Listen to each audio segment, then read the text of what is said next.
Sully. So just before I get into this, Sully and I had spent, I don't know how many hours in his apartment 2 years ago, hours and hours and hours talking through his whole story. And what's amazing about this is that whole conversation that we were having at the time was essentially a private one between he and I mean, ultimately the whole community when we published our story. And I just want to say how brave he is to have done that, because he knew, he was basically telling me very intimate, very hard details about his life as the things that had happened to him. He knew the whole community was going to take it and read it and deal with it as they dealt with it. So to see him, from those uncomfortable conversations we were having in your apartment, and you're going through the hearings at the time with Greco, to being the face of a movement that's trying to advocate for change, is really kind of amazing. So I was very, very happy to come out and support his cause tonight. And I think that everybody should just take a lesson from how brave he is, because most of us go through life and we have little tiny things happen to us, and we face relatively small defeats that don't ruin or could ruin our entire life. And this is somebody who's really gone through the dark. He's looked into the abyss and did not blink. So, Sully, all the credit to you.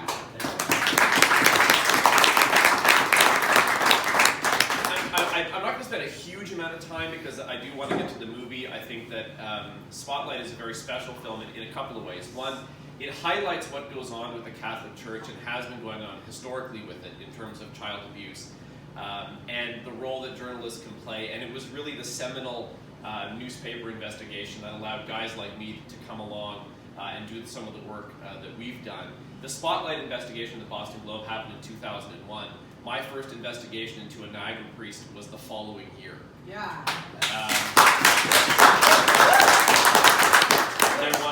There was, and I'm going to talk about a couple of things, and please, throw up your hands if you have questions. I don't want this to just be a lecture, so if you have a question you want to ask, put your hand up and shout it out. Back in 2002, there was a priest in St. Catharines by the name of Father Neil, and he had actually been previously convicted and had gone through a civil trial of abusing a boy. By the way, just as a thing, the term abuse, child abuse, abuse of clergy, I know we use it, it's a comfortable kind of thing, and I'll talk about this a little on in a bit, and you'll hear it in the movie. Let's call it what it actually is, right? It's child rape. Right. And the reason that for some folk we use the term child abuse is it's more palatable for folk to listen to. I just want to, before we go further down this road, sensitive young ears. Okay.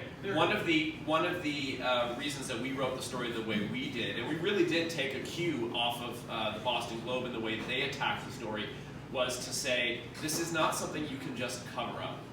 We can't use euphemisms. We can't use comfortable language for such an uncomfortable thing. When I talked about this at the National Newspaper Awards in 2017, one of the things I said was we had to make sure that people could feel what Sully feels as best as possible. So the language we used, there was a disclaimer in all of our stories that said, this may be language that's going to make you uncomfortable, but it was his experience. And it was my job to be able to translate that as much as I could to our readers. So when we talk about clergy abuse, please keep in mind that's a catch-all for something that's actually much darker and much worse, and we need to be honest about it. Because what happens in part of the church's defense often is to say, well, it wasn't that bad. Well, it's the rape of a child. And if you can tell me, that's, child rape is one of those very small category of truly, truly horrifying things that human beings have done to each other, and we ought not shy away from it. So in the case of 2002, Father Neil was a Catholic priest in St. Catharines. As I said, he had been convicted and sued and lost both accounts. And the local diocese said, well, he's going to be defrocked, which means he's no longer going to be a priest. We're giving him the boot. And nobody had heard from Father Neil for several years in the late 90s.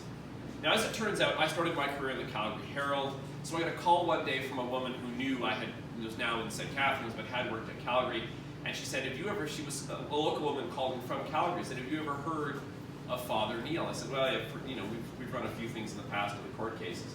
Oh, well, he's giving communion in Calgary. She happened to be a Niagara woman, was in Calgary for vacation that winter, and not really, this is my hometown, but not really a place you want a vacation in the winter, by the by, unless there's a Chinook. And there he was, practicing again with his calling, with access to children. And this was the pattern of the church. That you would get in, a priest would get into trouble, the church would say, oh, we're terribly sorry, you'll definitely see some of this in the film and how the Boston Globe was able to find these guys. And they just moved them. They moved them from church to church. They moved them all the way across the country. And one of the things, I mean, Rob Talek is Sully's lawyer, but he's also one of the experts in this country of how this works. And one of the things he said to me is, Canada is now seeing priests from Latin America, from South America, from Africa, where there's not effective government, there's not effective police, and there sure as hell isn't an effective free press to expose this stuff. So, and he's starting to see victims who are used to see victims who were in their 40s, 50s, 60s, and the priests were in their 60s, 70s, 80s or older. Now this whole younger generation of victims, so this is not over. So Father Neil was the first one that we did, and that was really somebody coming to us and saying, do you know that this has happened? The diocese sure as heck wasn't going to tell us. When we approached the bishop at the time, he said, well, everybody deserves a second chance. Oh my God. Now think about your lives and your jobs, right?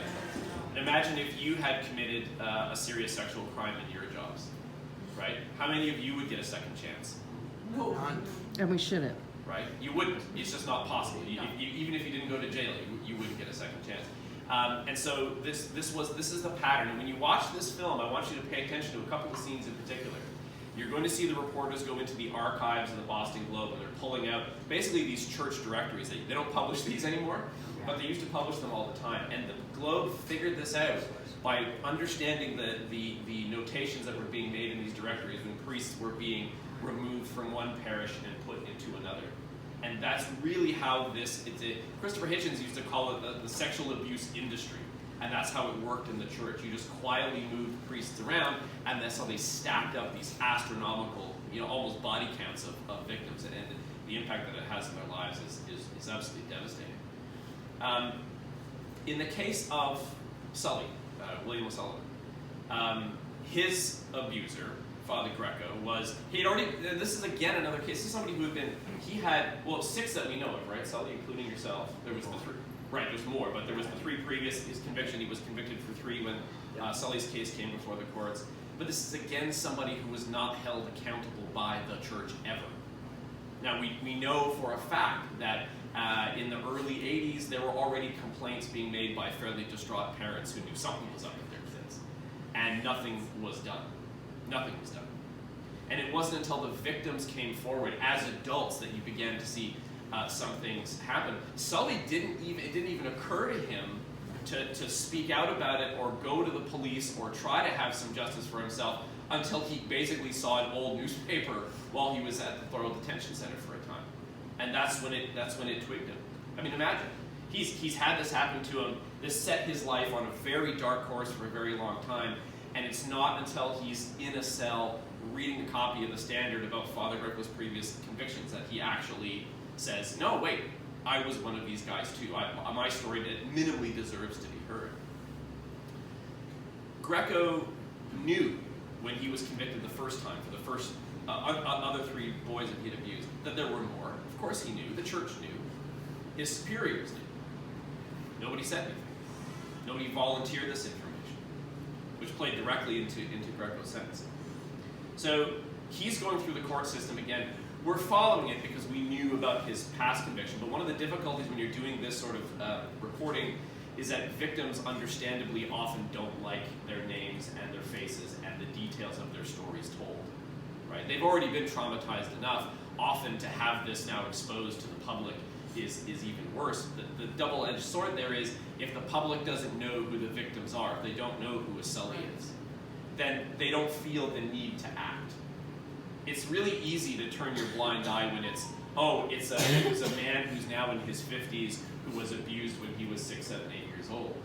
It's different when this is Frank, and this is what's happened to Frank, and this is all the things that happened to Frank as a child, and here's where his life went as a result, which, by the way, you as members of this community have had to pay for in some fashion or another through whether it's criminal justice, whether it's health issues, whether it's addiction issues, whether it's mental health issues. You all pay for helping these victims in one way or another as life goes forward. The difference in this case was he didn't want his name protected by court order. if you follow stories about sexual abuse or the abuse of minors, even when they're adults, the courts will usually put what's called a publication ban, which means even if I know who they are, I'm for one of the few times I'm literally forbidden by law to write something. Sully stands before the judge. Again, I haven't spoken to him, nobody's spoken to him. He has no reason at this point to think anybody's paying attention, and says to the courts, I do not want my name under seal.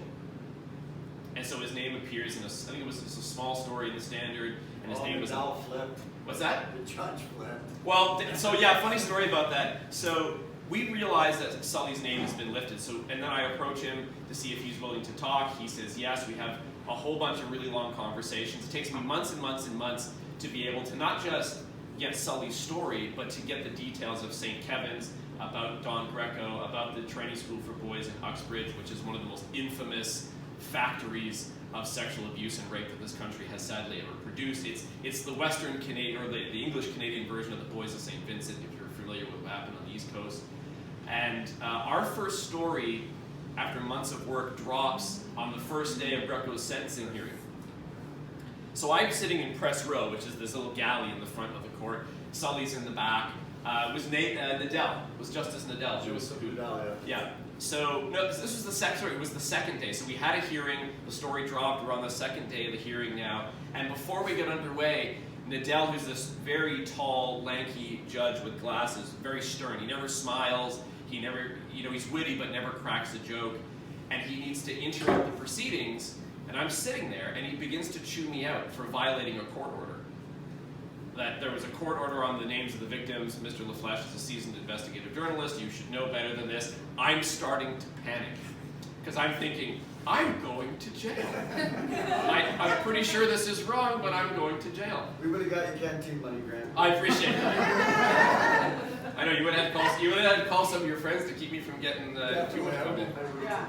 But, and then at one point the Crown, bless her heart, she got up and she said, oh, Your Honor, Mr. Sullivan, who's here, asked you to remove his name from the publication ban a few weeks ago or a few months ago.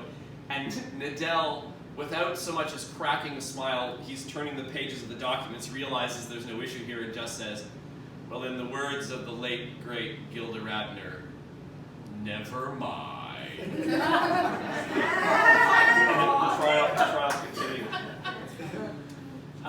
One of the things that I want to talk about, though, is, investigative journalism exists usually when the system has failed in some fashion, right? Corruption in government, failure at the police service, failure at the hospital system, failure in other systems. That's usually when we end up getting involved in a very heavy way because there's nowhere else for people to turn. There was nobody else going to tell Sullivan's story unless you have a newspaper who's willing to devote the months of resources to be able to do it. In many, many communities in this country, there are other Sullys who don't have a newspaper anymore in those communities. And so those stories are not being told. And if there are new victims and younger victims and people who have suffered in the past, there's no one to tell their stories. That's why we're here to do it. It's why the Boston Globe is there to do what they do. Investigative journalism is, unfortunately, often the only path to sort of get the sunlight in, which acts as a disinfectant to try to deal with these problems. And specifically when it comes to the church, this is an exceedingly unaccountable organization, an unaccountable institution. Some of you will know of my more recent work in the last couple of years on regional government, which led to an ombudsman's investigation. And that road is finally reaching its end after 2 years. But think about that for a second. We uncovered corruption. We published stories about it. Then the system kind of picked up the baton and moved that along. And we'll see ultimately where that leads. There is no system like that for the church. There is for your hospital. If your healthcare goes wrong, if something happens in the government, you can go to a counselor or you can go to your MP and you can raise a stink. He can raise a stink or she can raise an issue in government and try to get something done. Newspapers have public editors and people who you can hold us accountable through the press council or even through the courts. We can be sued for libel if we really screw something up. The church is wholly unaccountable. Think about it in these terms. It is the last vestige of the Roman Empire. It has been around for thousands of years, largely unchanged. It is an insular institution that has, for most of its existence, functioned in order to protect its own seat of power.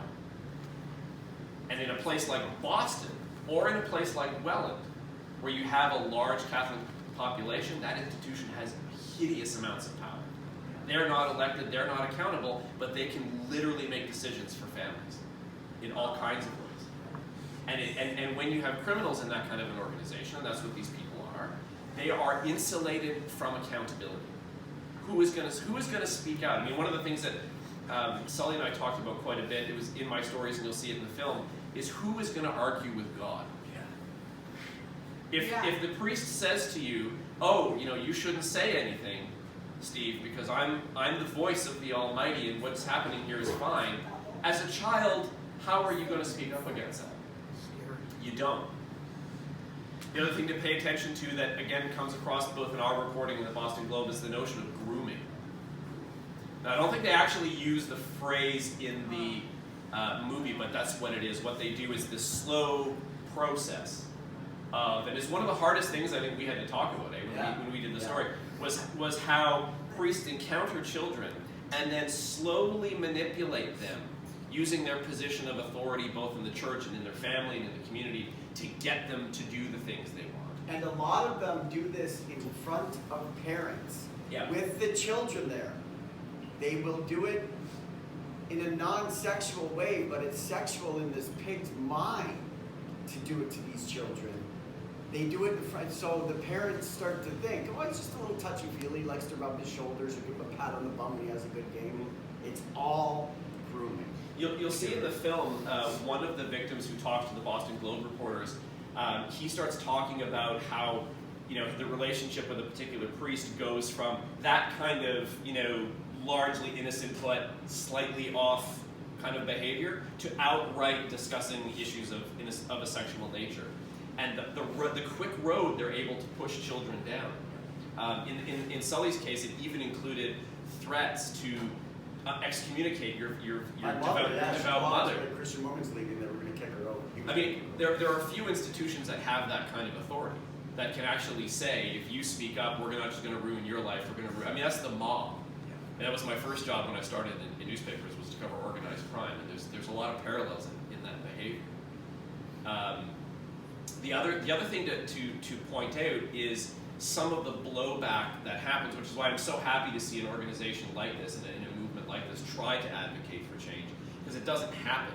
When we published our story, so it was 3 main pieces, which kind of detailed Sully's life from the first time he met Father Greco until the trial. Plus, there's been a bunch of ancillary stories after, I think 9 or 10 in total now. We still hear from parishioners of St. Kevin's. I get hate mail a couple of times a year. It was more, back in 2017, 2018. People telling me I was crazy, that this doesn't happen. Father Greco was a great man.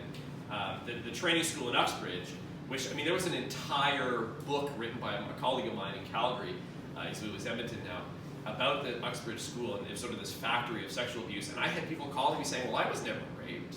So you're nuts. It didn't happen. It didn't happen to me. Personally, he may be deflecting a little bit, but this is the pushback that you still get to this day. And you saw some of it, you guys who have been out with William have seen some of it in terms of the letter that Bishop Berge put out in saying, oh, I'm so sorry to the parishioners that you've had to deal with this.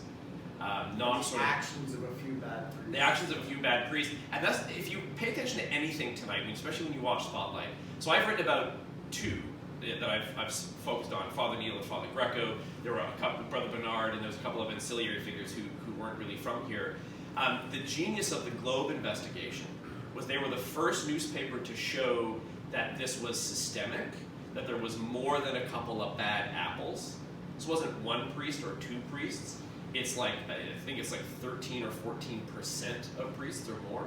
So it was 90 when the Globe did their piece. We now know there's more across North America. They tend to be in clusters, right? So don't ever, when anybody ever says to you it's a few bad seeds, it is not, and it has never been. It has always been groups. It is always, so you can imagine if you have dozens and dozens of priests in a relative, small geographic area, they get caught, they move on. They get caught, they move on. They get caught, they move on. So that's how you get this long-standing cover-up, because the church was not interested in justice. The church was interested in itself. So when we did our story, we got no response from the diocese whatsoever. They refused to discuss it, both in 2017 and back in 2002.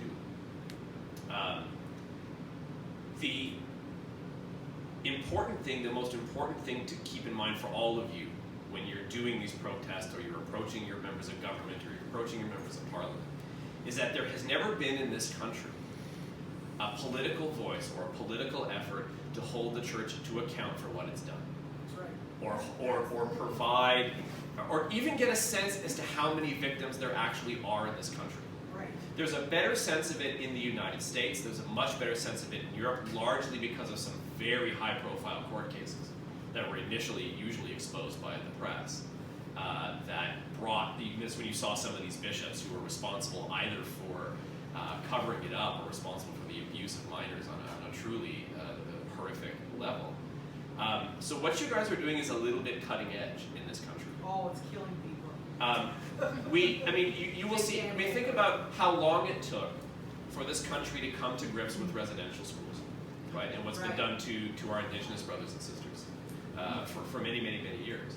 And it was only recently that we've actually seen the federal government acknowledge what had actually happened to these kids. The Catholic Church as an institution, there's been no inquiry. There's been no study to say how many were there. It's all guesswork. Even experts who look at it, it's all guesswork at the time. How many victims did Don Greco have? Well, we know concretely 6. How many more? It's a guess.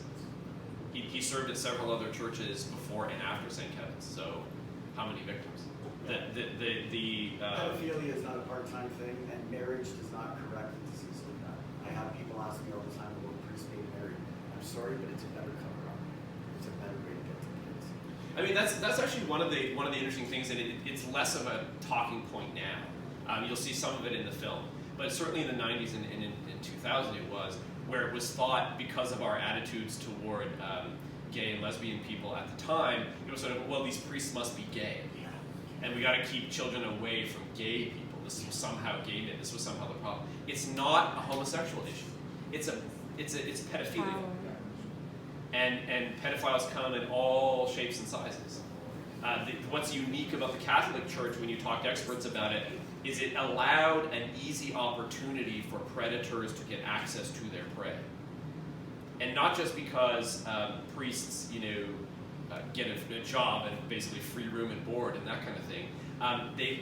Once you go through seminary, you are automatically given this status in a community that nobody else earns simply by virtue of the collar, the uniform. Everybody else here, if you have any kind of status in your own community, in your own jobs, whatever you do, chances are you had to earn it, right? You had to be good at your job. You had to get elected, right? You had to become mayor. You had to do something for people to look at you and say, there's somebody that I respect in this community. All you need to do when you're a priest is just have the collar. Yeah.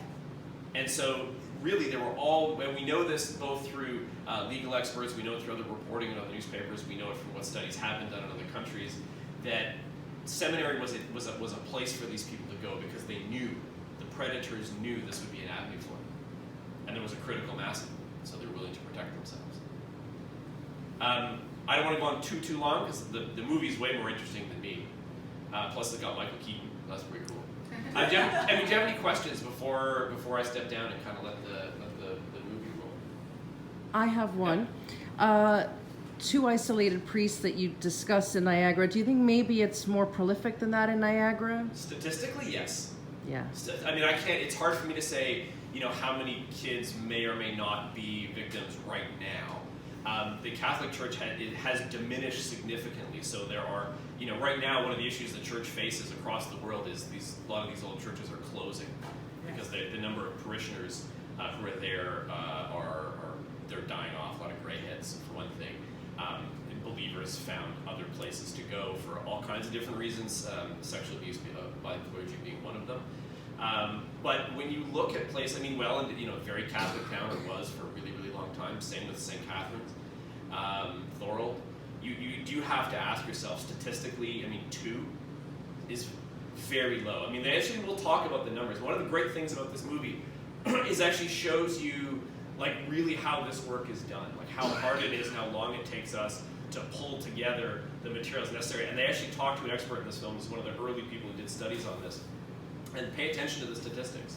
Because one of the things you see in the movie, the reporters are starting to think, well, it's not 1 or 2, maybe we're talking 9, maybe 10, and this expert says, well, no, statistically it's probably closer to 80 or 90 in a single diocese, given the number of priests that are in that diocese. Yeah. Since I started out there, I will let you guys know I have to keep confidence, but there is a lot in this Niagara region right now. The numbers, I mean, that's why the bad apple argument, I mean, to your point, I mean, that's why the bad apple argument is such a poor one. We know about these ones because victims came forward and said to us, like, somebody has to expose these people. Most victims suffer in silence. Yes. They're manipulated into suffering in silence. They feel tremendous shame. I mean, this is the stuff that somebody like William went through, and everything he had to go through to become the kind of person who can stand in front of you and talk about what happened, or speak to a reporter and talk about what happened, is no different than when we have conversations about women who are victims of sexual abuse. All those same emotions, right, that keep women from stepping forward. Yeah. Why women don't report. I mean, you should read Robin Doolittle's unreported series I read a couple of years ago about why this still happens in this country. It's the exact same. But you can imagine culturally it's harder for men to come forward when they're victims of sexual abuse, and then you add this extra layer of ecclesiastical authority and the power of the church and the magisterium and all that stuff, and it becomes very hard to know. So I can't give you numbers. I wish I could. It's really hard to get at because you only get it one-off. The genius about the Globe thing is that the victims organized. That's the other thing you will note, and it's something for Sully and others to pay attention to. Part of that was because the victims organized and cataloged each other. So when they went to the Globe, they were like, oh no, it's not just me. I know of 13 or 14 other guys who were victims of these 6, 7 other priests.